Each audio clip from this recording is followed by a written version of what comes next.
Hi nostalgic home cooks! Today I'm in the kitchen making apple butter. This easy apple butter is smooth, sweet, and rich with warm fall spices, the perfect seasonal spread for your morning toast. Or transform a dessert like cinnamon buns into a decadent autumn treat.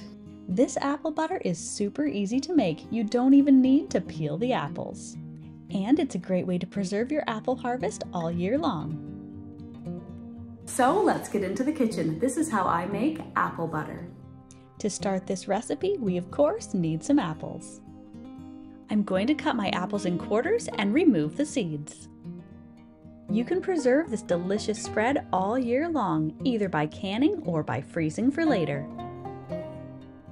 In a large pot on medium heat, add all of the chopped apples.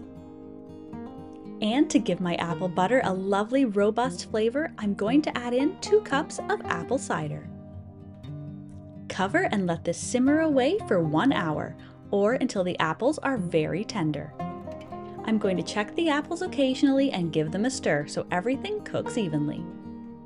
Now that the apples are tender, I'm going to remove them from the heat and, using a stick blender, puree until smooth. If you don't have an immersion blender, allow the apples to cool slightly and then puree using a food processor or a blender. Depending on your preference, you can leave the apples just as they are if you like a chunkier apple butter. However, if you're like me and prefer a silky smooth apple butter, grab a strainer and remove any of the lumps and bumps from the sauce.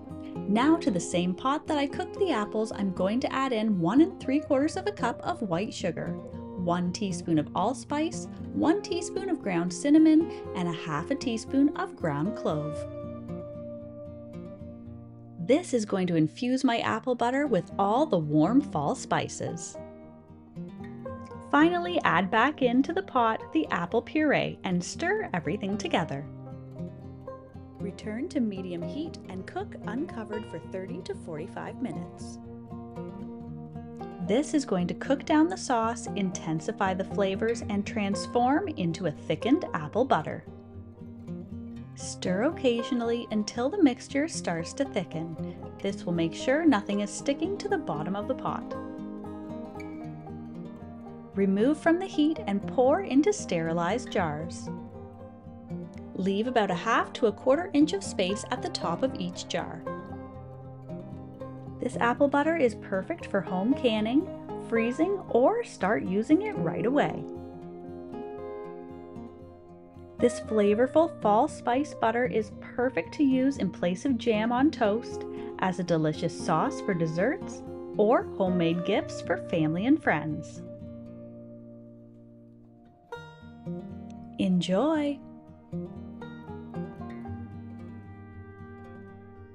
If you're a fan of deliciously simple vintage recipes and old-fashioned skills, then you'll want to check out this next video. Thanks for stopping by.